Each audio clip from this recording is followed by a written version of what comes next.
This morning I am embarking on a series of sermons for the Lenten season that I'm calling First at the Tomb. I want to look at those women who came to Jesus' burial place on Easter to see what lessons their lives can teach us. All four gospel accounts list only women as the first witnesses to the resurrection, which in a patriarchal society like first century Judea is significant in and of itself. The Bible, you see, is always reminding us about this God who doesn't play favorites, this God who isn't interested in any of the lines we draw between ourselves. Having said that, however, I must confess to some trepidation with this subject matter. True, all four Gospels say the first people at the tomb were women, but each Gospel account has a different list of women. Plus, the information provided by the Gospel writers about each woman is minuscule. Some of them are just mentioned once or maybe twice in the New Testament. Others are nameless. Over the centuries, so many narrative barnacles have attached themselves to some of these women that it becomes difficult to see what the New Testament really does say about them, a fact that will become particularly significant when we get to the story of Mary Magdalene. But I love mining the scriptures for this sort of material. Yeah, I know that makes me a biblical geek, but I really do enjoy this sort of stuff. And my prayer is that these women can be guides for us as we journey toward Lent and our own arrival at the empty tomb on Easter Sunday. Today, I want to look at a woman named Joanna. If you look on the back of your bulletin today, you'll find an ancient painting of Joanna. I wish I could give you the date and the reference and that sort of thing, but it is an ancient painting, supposedly of Joanna. She's mentioned in the Bible in today's reading from Luke 24 and previously in Luke chapter 8. Luke tells us that Joanna was the wife of Herod's steward, Chuza, which means that her husband had an important job in the household of Herod. Joanna's husband, Chuza, looked after the household affairs of the ruler of that part of the country. Herod, you see, was a kind of a governor, and Chuza was one of his right-hand men. Therefore, we know that Joanna was a woman of some means. She was not the wife of a poor fisherman like Peter. She had position and power, and she was not afraid to use it. In fact, Luke tells us that Joanna was one of the women who provided for Jesus and his disciples out of their resources. In other words, Joanna was one of the women who bankrolled Jesus' mission. And it's not hard to figure out why.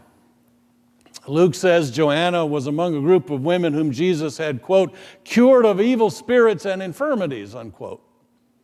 Now, whether she had been sick in body or sick of spirit, we don't know, but Jesus had healed her, and therefore, out of gratitude for the grace she had received from Jesus, she helped support him in his work out of the resources that she had. She might not have been fabulously wealthy, but she certainly was much more than comfortable, and she gave generously to Jesus and his disciples.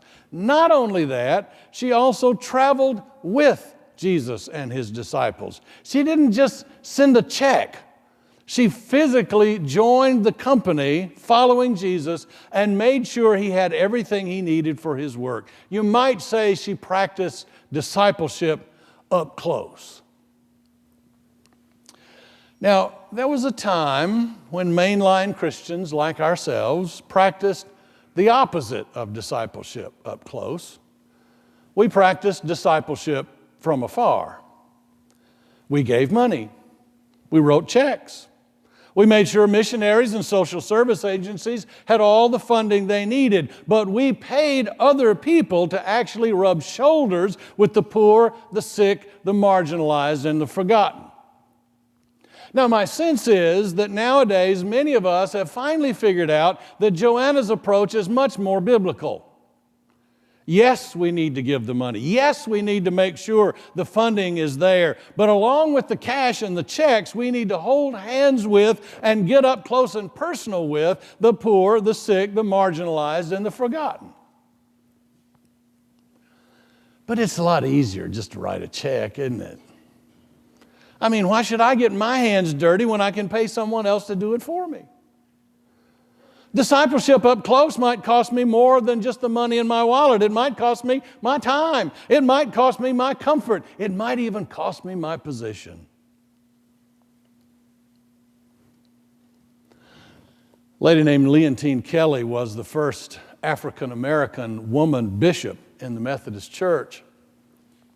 And she grew up in a home where her father was a Methodist preacher. When Leontine was a little girl, her father was assigned to an inner city church in Cincinnati, Ohio, which had at one time been an all-white congregation. But the neighborhood had changed, and by the time he got there, the congregation was mostly African American. The church building was one of those awe-inspiring Gothic structures with stained glass and a huge crystal chandelier hanging over the sanctuary. The parsonage was just as huge and inspiring. And so one day, Leontine and her brothers went exploring, and they went down into the cellar, and they happened upon a passage that led to a tunnel. She ran and told her father, and he joined them in their exploration, and they found that the tunnel ran all the way underneath the church building and led off toward the Ohio River about 5 blocks away. At the dinner table that night, Leontine's father explained. He said, "Children, that tunnel was part of the Underground Railroad to smuggle slaves escaping to freedom. So, children, I want you to remember, as long as you live, that the greatness of this church is not the huge Gothic building. The greatness of this church is that tunnel. We are on sacred ground because those people risked their lives to do something great for God and something good for our people." That's discipleship up close. That's discipleship that takes risk. That's discipleship that's so grateful for what Jesus has done in your life that you're willing to pay whatever cost necessary in the cause of Christ. Legend has it that Cusa lost his lucrative job in Herod's house because of Joanna's witness for Christ. Now, what happens in a person to make them willing to pay such a price? Well, I choose to think it was Joanna's experience at the empty tomb. See, when she arrived with those other women on that Sunday morning to anoint Jesus' body with spices, they found the stone had already been rolled away and Jesus' body was gone. Naturally, they assumed that someone had stolen the body, or maybe that Jesus had not actually died. You see, premature burial was not uncommon in the ancient world. But then she and those other women met 2 men. We presume they were angels, but the text doesn't say that. And these 2 men said, "Why do you look for the living among the dead? He is not here, but has risen. Remember how he told you while he was still in Galilee that the Son of Man must be handed over to sinners and be crucified and on the 3rd day rise again." And Luke's gospel says, and they remembered his words. They remembered. I think that's what changed Joanna. Her healing made her grateful. Her remembering changed her life. It was in the remembering that life took on a whole different cast. In the remembering, she now had a frame for interpreting this empty tomb. In the remembering, she realized this was not a case of grave robbing or premature burial. This was precisely what Jesus had spoken of so many times. This was the incredible reality of resurrection, as ludicrous as the world then and the world still believes it to be. Now, remembering can be tough to do, especially when you start to reach a certain vintage.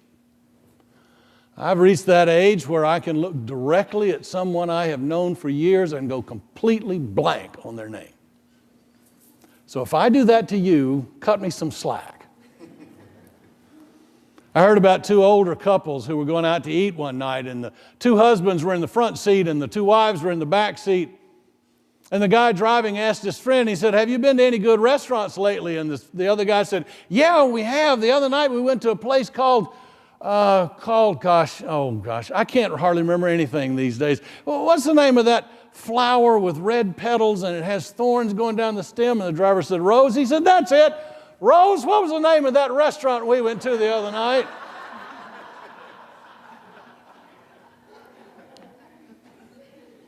Remembering isn't always easy.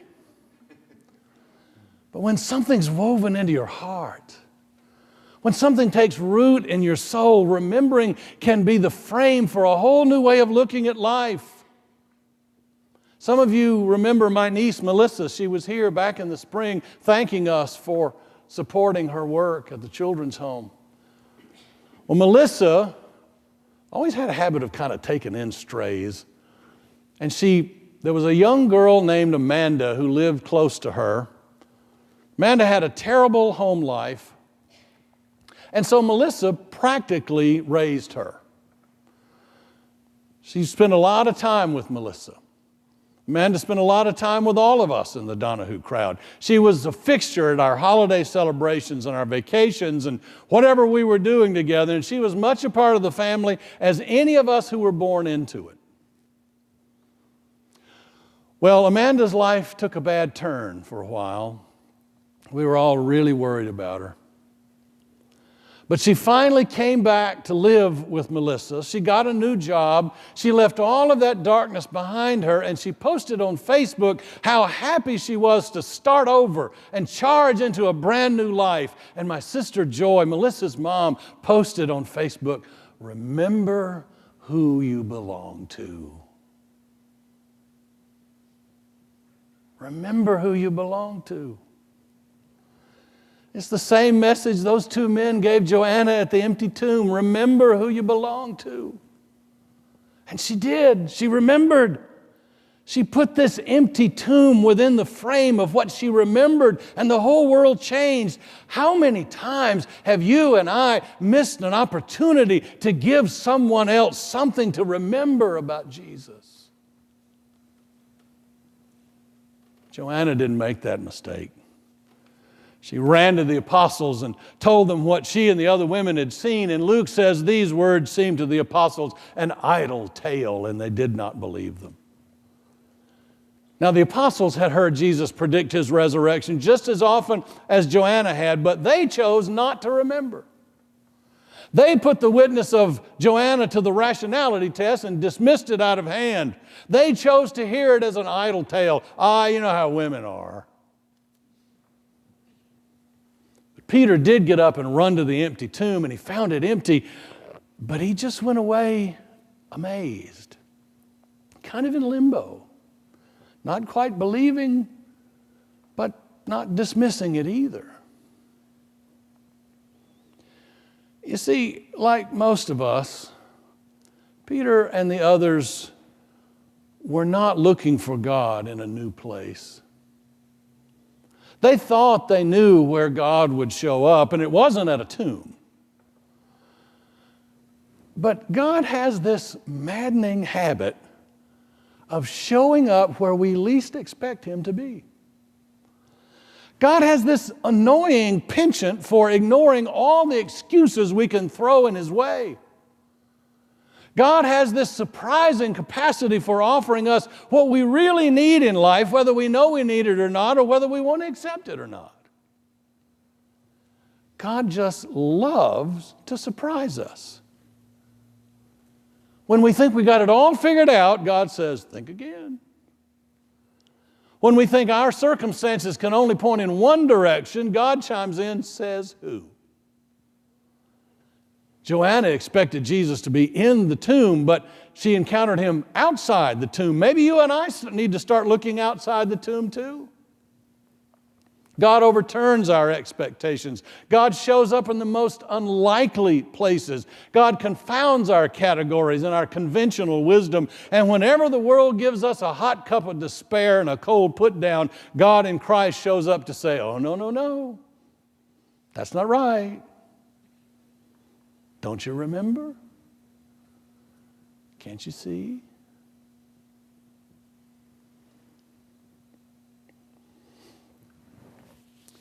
Last week at the Stetson University Pastor School, I had the privilege of hearing Dr. Tom Long again.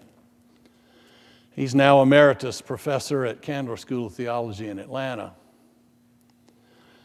Long told about wanting to install a trailer hitch on his car, and he scoured around and he found somebody who would do the work. He never said the man's name, so I'm going to call him Henry. But Henry's workshop was clear on the other side of Atlanta from where Tom Long lived, and so rather than make 2 long trips, he hung around and just talked to Henry while he worked. They gabbed about this and that, and finally Henry said, "So, Mr. Long, what do you do?" And Long said, "I'm a preacher, and I teach preaching at a seminary." And Henry smiled, and he put down his tools and said, "Well, I'm a Christian too. I was raised in a Lutheran pastor's home in rural Illinois." Long said, "Really? So you were born in Illinois?" And Henry said, No. I got there on an orphan train." Now, for those of you who don't know, the orphan trains were a charitable effort in the late 19th and early 20th centuries run by several different organizations. You see, in the teeming, dirty, overcrowded cities of the East like New York, thousands of children roamed the streets, fending for themselves. Some had escaped homes of alcoholism and abuse, while others had parents who had succumbed to typhoid or some other disease or an accident at work. Henry was one of the latter, a little boy with no parents, trying to survive in an adult world with nobody to care for him. So you see, periodically, people from charitable organizations like the Children's Aid Society, for example, would round up all the street urchins that they could find, load them onto a train, and chug that train toward the open plains of the Midwest. And when they came to a small town, all the children would be herded out of the train cars and made to stand on a platform in the town square. Families would ride in from the countryside and look over the crop of children and decide if they wanted one of them. Some were chosen to enlarge the family circle. Others were chosen to work on the farm as unpaid labor. Still others were chosen for homes where their lives weren't much better than what they left behind. And when the choosing was done, all the remaining children were herded back onto the train for the next small town. Henry said, "Mr. Long, you can't imagine how awful it felt to be not chosen. To have a kid standing right there next to me, chosen, and I'm just left standing there. And every time I got steered back onto the train, I felt worse about myself than when I got off." Finally, in a little town in Illinois, a man and his wife pointed to me and said, "That one. We want that one." I was shocked, surprised beyond belief. I had been standing up on that platform, filthy, ragged, scrawny, but this man and his wife chose me. I had been passed over so many times. I never expected to be chosen that day, but I was. And that Lutheran pastor introduced me to Jesus, and I've followed him ever since. But only because I was chosen.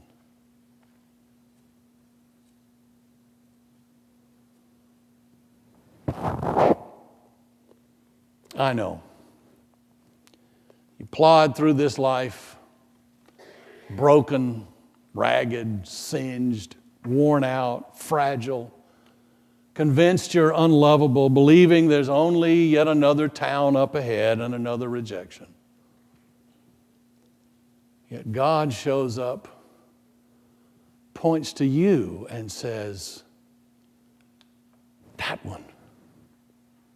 I want that one. And everything changes. And that's no idle tale.